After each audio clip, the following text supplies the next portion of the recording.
Hello, and welcome back to the True Crime Lounge podcast. Let me try again. Hello, and welcome back to the True Crime Lounge podcast. Okay, that sounds better. My name is Breezy, and here we talk murder and other crimes. I do have a YouTube channel that you can go and check out as well. I also have a Patreon that you can go and join as well. By joining, you will receive early access to miniseries and season episodes. For any updates, you can find me on Twitter, Facebook, and Instagram. I do check my messages. And I also have a merch shop that you can go. Why is this not wanting to? You can go and buy something from as well. Now, let's dive into episode 5 of the True Crime Lounge, shall we?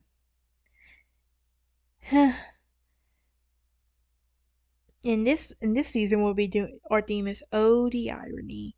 And I think you can probably understand why, right? Yeah. But I don't know about y'all, but I can't believe we are all the way halfway through with our season 3. Where has the time gone? Like, I don't get it. It's crazy, right? Well, now that I am on season 3 and have done like 5 miniseries on it, both my channel and podcast are small, but it is growing, so go hit that like button, subscribe, check it out. I love true crime. I do this because I just love it. Really and truly. Alright. Today we are going to be talking about the case of Israel Keys and how a killer can live before us, as crazy and as sociopath as this guy is. Keys was a serial killer who was active between 2011 and 2012. His victimology was between 3 and 8, and possibly more. His methodology was strangulation, rape, and dismemberment, and his crimes occurred in Alaska, Vermont, New York, Washington, and in Washington. As of December 2nd, 2012, he committed suicide in his cell by cutting his wrist and choking himself with a bedsheet. Why do all serial killers go to Alaska? I mean, I get it because nobody wants to go there to begin with because it's so cold. But his parents were raised FLDS, for crying out loud. And they were in a white supremacist group. Oh my goodness. Like, this guy is crazy. He's probably one of the craziest one I've done so far, I think. But his earliest crime that he admitted to was to be a violent sexual assault of a teenage girl in Oregon between 1996 and 1998. And he was captured. So he was born in Richmond, Utah in 1978. He was raised in a Mormon family and was homeschooled. His parents were very anti-government. Like, he didn't have a birth certificate, social security number, any of that stuff you get when you're born in the U.S., right? And his family moved to Washington, where they became neighbors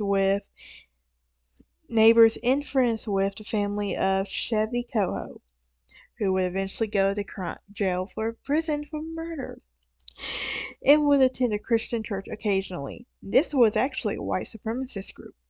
Eventually, Keys would reject religion entirely, and he would identify as an atheist shortly before his arrest, with his parents cutting him off after they found him out and kicking him out.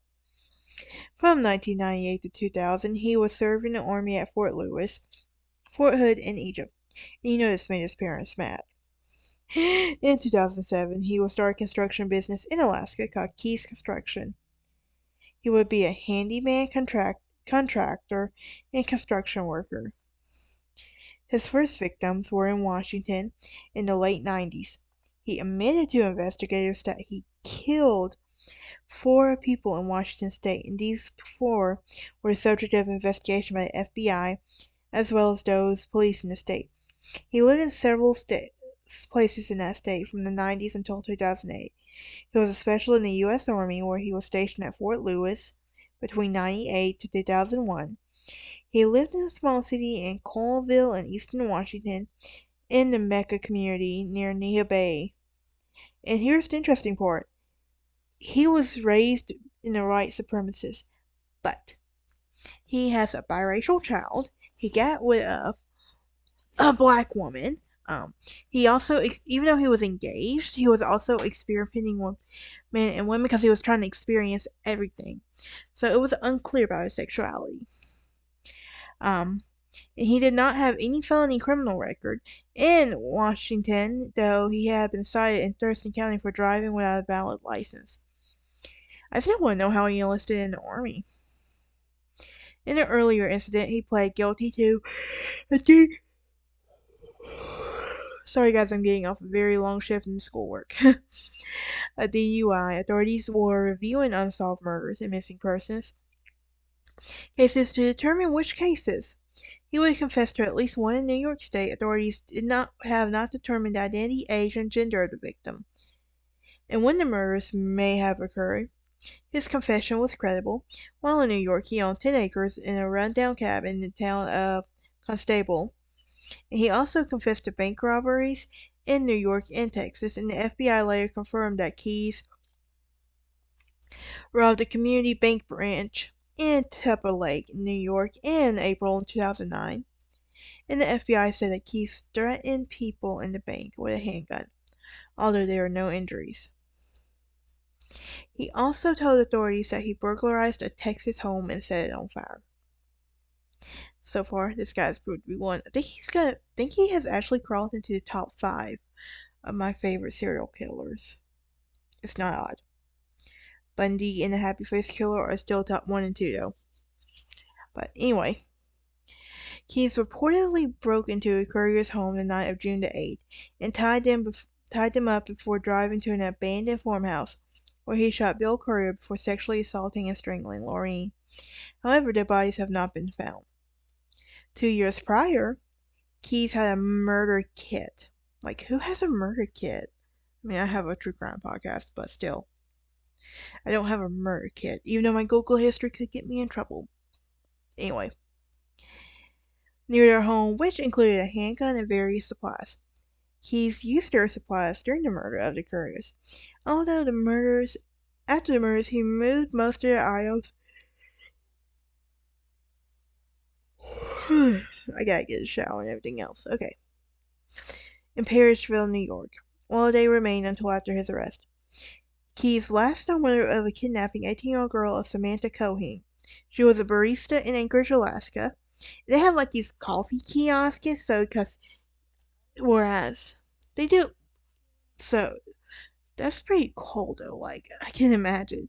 Like, authorities said that the Keyes kidnapped her from her place of employment, stole her debit card and other properties, then murdered her the following day. Police stated that Keyes sexually assaulted Cohen before he murdered her, and after his death, Keyes left out for a cruise in New Orleans, leaving her in a shed, and where he would return home, he would take a photograph of her with a 4-day issue of the Anchorage Daily News, maintaining the illusion that she was still alive and a ransom demand. After demanding $30,000 in ransom, he dismembered her and disposed of her body in Madawaska Lake north of Anchorage. So, after the murder of Cohen, Keyes demanded ransom was paid, and the police tracked withdrawals from the accounts that he moved throughout America's Southwest. And during that time, it was a controversial move. The police refused to release surveillance videos of Conan's abduction, and Keyes was arrested in Texas after using Conan's debit card, which had been previously used in New Mexico and Arizona. He was then extradited to Alaska, where he confessed to the murder. He was indicted in the case, and the trial was scheduled to begin March 2013. So what was his MO? Well, he planned murders long ahead of time. He took extraordinary action to avoid detection.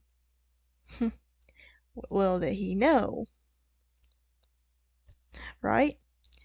Unlike most serial killers, he didn't have a victim profile. He always killed from home and never in the same area twice. On his murder trips, he kept his mobile phone turned off and paid for items with cash. he had no connection to any victims. In the Courier murders, he flew to Chicago. He didn't rent a car to drive 1,000 additional miles to Vermont. He didn't use the murder kit that he had hidden 2 years earlier to form the murders. Keyes married that. He married Ted Bundy and shares several similarities with him. Both were heavy drinkers, methodical, intelligent, and a felt of possession over their victims. However, there was many differences that were very noticeable.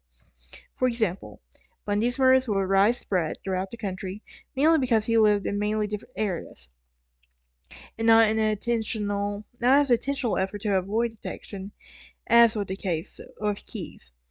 Bundy only targeted attractive young women, usually with hair parted down the middle, while Keyes had no particular type of victim. So, while he was in jail, in Anchorage on suspicion of murder, he committed suicide by cutting his wrist. He was survived by at least one child, his daughter.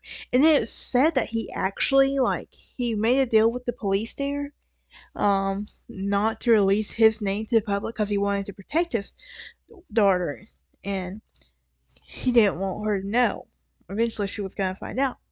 But she was possibly the only person that he ever actually loved. But so, his white supremacist background. He grew up in Washington State in a fundamentalist Christian family that attended a white supremacist anti-Semitic church, but moved out of the religion and became affiliated with other congregations.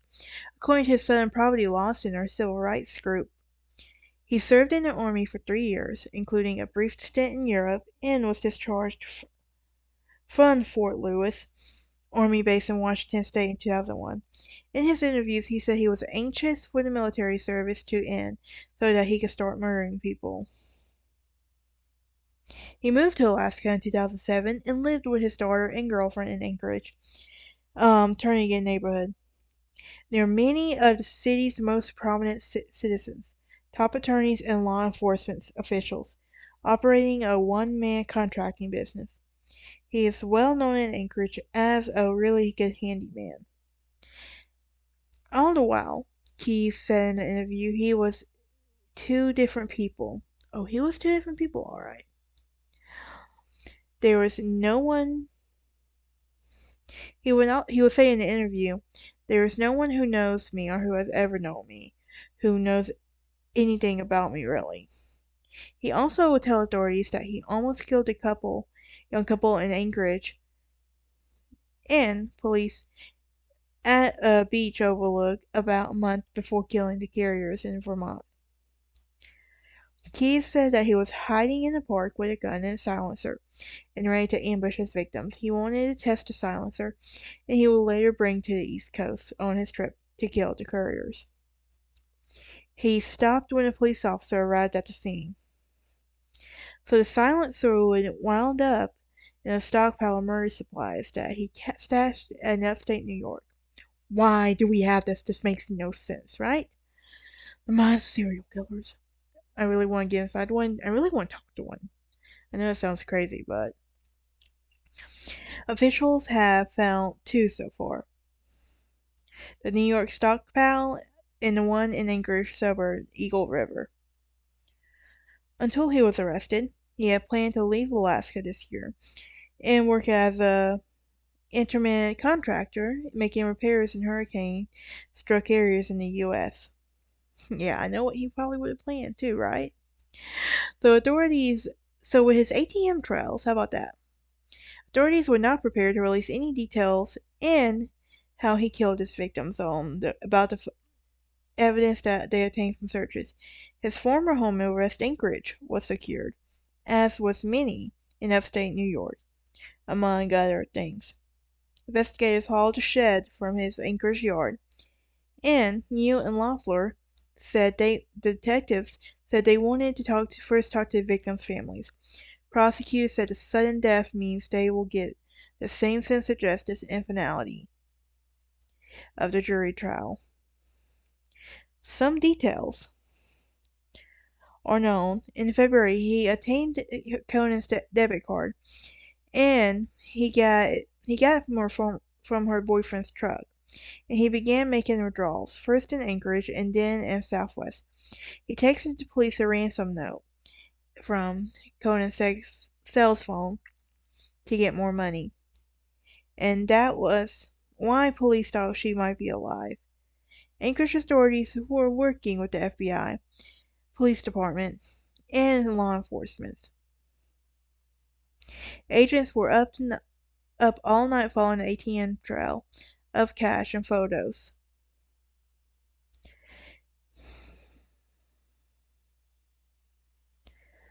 Thing is, they weren't sure if Samantha was his last known victim. That's the thing. So he was on March 13th, a highway patrol officer in Lufkin, Texas, spotted a Ford Focus and pulled it over. And until investigators didn't know at the time that the man they were looking for, he had her credit card and her cell phone with the battery removed to prevent tracking. He was charged with financial fraud and brought back to Anchorage, and he was interrogated by a team of FBI police. He told them that he hid the body under the ice in Matanuska Lake, north of Anchorage, and used a chainsaw to cut a hole and slip her body underwater. Like, this guy is just completely messed up. Like, yeah. Then they would go on to search his house and find over a dozen photos. How did his girlfriend not catch on any of this? Like, he would turn the music up really loud and then go back in his house acting like everything was fine. Then it's crazy, he even pled not guilty and get him a speedy trial. And then it was believed that he committed suicide to avoid the public embarrassment from his daughter, which is believed is just that she was the only one he ever truly loved. That's the thing. Even though he had a fiance, he left her for a black woman. He left her for a black woman, which is ironic because it would have made his parents really mad. But anyway, I will see y'all next time. Hope y'all enjoyed this episode, and y'all have a great day.